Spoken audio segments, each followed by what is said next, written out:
Welcome, ladies and gentlemen, to the one-stop shop for all things WWE related. It is Pistol's Powerhouse here on YouTube. I'm Austin Pistolka.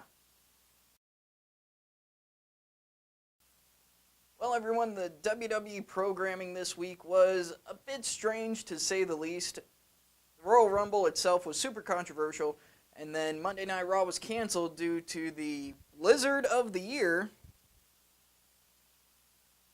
And then Thursday Night SmackDown was live. All in all, the shows were very good. Monday Night Raw was a bit helter-skelter. It was a little strange. There was the rerun of the World Heavyweight title match, and then a rerun of the Royal Rumble. But also on Monday Night Raw, there were interviews with different people. The people that we really saw shine were Roman Reigns and Brock Lesnar. That interview gave me chills. That was so perfect. That was the best way to counteract all the negativity that was coming across from the Royal Rumble. Other than that, Raw was a little forgetful.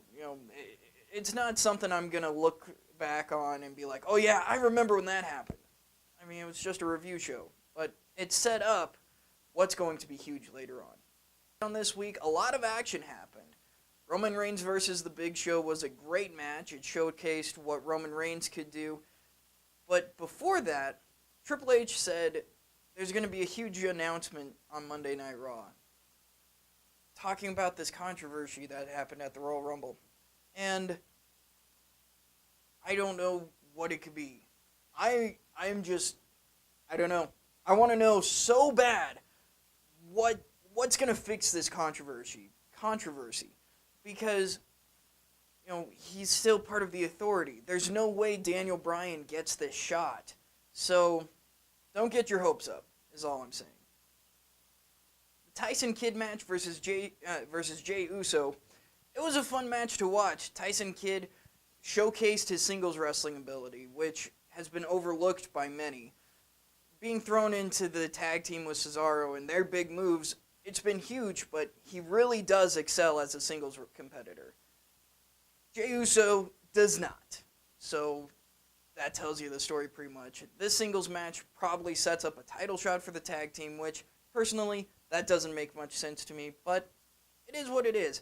I do want to see Jimmy and Jey Uso take on Cesaro and Tyson Kidd. I also want to see Natalya take on Naomi, but that's another show. More tag teams during SmackDown were the Ascension versus Gold and Stardust. Now, this was a great match because it helped elevate the Ascension again by giving them a tougher opponent, but also open up the rivalry possibility between Gold and Stardust. We've seen this split kind of making its way in. We've heard the rumors, and now we're pretty sure it's going to happen. If it happens at WrestleMania, that would be pretty cool, considering not too long ago, Goldust and then Cody Rhodes kept their jobs, and now they're going to be fighting each other. I like the sound of that. The final match of the night was Daniel Bryan taking on Kane in a casket match. The casket match it's not as effective when The Undertaker isn't part of it. I mean, Kane is a good guy to have. He had a lot of great promos during SmackDown, which made me want to watch the match even more. But, it was a good match. It showed what Daniel Bryan could do. And it showed what Kane could still do. Kane could still put the fear of God into some people. Kane is one of my all-time favorites. And so is Daniel Bryan. It was a great match to watch. And it kind of puts a nice little bow on the Kane versus Daniel Bryan feud. Time for this week's Top 5. This week we're talking about the top high flyers in sports entertainment history. Starting off the list at number 5, we've got Shane McMahon. Now, McMahon isn't really known for his in-ring ability, but he could jump off of just about anything, and did so. He took numerous 50-foot falls, fell on tons of announce tables. He was just the high-flying king, and he wasn't really a wrestler. At number 4, we've got the hardcore legend Mick Foley. Now, Mick Foley is on this list because he fell off of more things than anyone can count. And I count that as high flying because he got way up in the air and fell on a whole bunch of tables, including his fall during King of the Ring from the top of Hell in a Cell. Coming in at number 3 is Sabu. Now, Sabu makes this list because he would jump off of anything and put either his opponent or more likely himself through just about anything. He would bring out the tables, he would do his triple jump moonsault into the table, where more times than not he would not hit his opponent and he would just fall through the table. But he would do so going at high speeds, going high in the air, jumping as high as possible. That's why he is number 3 on this list. At number 2, we've got Jeff Hardy. Now, I know there was a lot of controversy on who would be number 1 for this list, but number 2 has to be Jeff Hardy. He did the impossible. He did swanton bombs off of 20-foot ladders, and he was just insane. And everyone loved to watch that because he was pure entertainment in the high-flying fashion. And now our number 1 high flyer, no surprise, is Rey Mysterio. Everything he did was high-flying because he was so small. I mean, how else are you going to knock down Big Show? You got to jump off of stuff, and you got to swing around the ropes, 619 for the win. Anyway, but Rey Mysterio really is the top high flyer, even back in his time in ECW, WCW, and in the WWE. All he did was high-flying maneuvers that no one else could do. Let's talk about NXT for a little bit. The tournament for the number 1 contender spot has been a great thing for NXT, moving towards their next pay-per-view event. I really, really like the matchup between Bull Dempsey and Baron Corbin. I know they haven't had long matches, but I hope as they progress, this rivalry keeps getting bigger and bigger until finally they have like a last man standing match. That would be incredible. I would love to see that. But also, Adrian Neville, again, does his thing just awesome. I can't wait for next week where Finn Balor takes on Hideo Itami and then Baron Corbin takes on Adrian Neville. I just can't wait for it. The Divas tag match, that was fun. NXT does a great job of building up their Divas competitors. Just plain and simple, they're good at it. Triple H is doing a great thing down in NXT. They give them tons of time to showcase their skills and, well, let's be real, their divas and their bodies. It's great to see that. Oh yeah, the tag team titles changed hands. How about that? I don't know what this could mean. Maybe the Lucha Dragons are on their way up to the main roster, which would help a very depleted tag team roster. But I don't see that happening right away. The new tag team champions are new guys. They're hot shots. I like them. They've got some fire underneath them, some spunk. I like spunk. Let me tell you something. So I can't wait to see what they do. I can't wait to see who they take on next because while we say the WWE roster has been depleted of tag teams, the same can kind of be said for NXT. There's the Vaudevillains, Lucha Dragons, and the WWE tag team, the NXT tag team champions. Who else is left?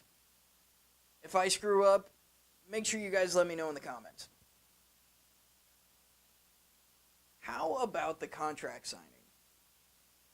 I think that was just perfect because we all know how contract signings go in the WWE. There's always a fight that breaks out. The fact that there wasn't a fight makes this moment that much more powerful. It makes Sami Zayn look even crazier for putting the title on the line. It makes Kevin Owens seem that much more manipulative, that much more of a thinker when you look at him and you think Powerhouse. Excuse me. It was a great setup for what will be the NXT Championship match in a couple weeks. Now, let's talk about some rumors that are going around. Of course, many of you heard about the possible Undertaker versus Bray Wyatt match. This is really picking up steam. The build-up for that would be amazing, but I don't want to see Undertaker lose again. But I also don't want Bray Wyatt to get beat because he's going to keep on wrestling. I want him to have the momentum. I love the matchup, but let's save it for WWE 2K15. Let's just save it there. Yeah. Of course, rumors of The Rock coming back, rumors of different guys coming back, that's all going around. But one that is really making some noise is the possibility that the Dudley Boys return for WrestleMania. How cool would that be? That brings up the question, who would they take on? I think they'd take on the Ascension. Put them in a tables match, per se. Really test out the young guns. I think that the Dudley Boys still got it after their run in TNA. The Ascension are up and coming. This would be a great match to really put the Ascension over, or to welcome the Dudley Boys back into the WWE for a while. Now, the big rumor. What's WWE gonna do with Daniel Bryan? No one really knows right now. I mean, some say is gonna be Sheamus, which no one wants to see. Some say it's gonna be Dolph Ziggler versus Daniel Bryan, which everyone wants to see. Now, the real question with that, would it be babyface versus babyface, or would one of them turn heel, specifically Dolph Ziggler? I hope it's babyface versus babyface. Have them go through I'm going to one-up you, I'm going to one-up you. You know, you got screwed by the Authority, well, I got screwed worse. One of those rivalries where they're trying to best each other. And then have it culminate at WrestleMania in a ladder match, because Dolph Ziggler's great at ladder matches, saying, you know, I can one-up you in your own game. And that would be the perfect way to culminate with it. I don't know what we hang above the ring. Maybe, like, a briefcase full of $50,000 that they put a bet on. I don't know. I don't care. I just want to see them in a ladder match at WrestleMania. They'd steal the show. It would be fantastic, and it all culminates with them shaking hands. Beautiful. Just perfect. Alright, everyone, that's going to do it for Pistol's Powerhouse this week. Make sure you tweet me at pistol_1, or please leave a comment down below. A like would be awesome. And until next time, I'm Austin Pistolka.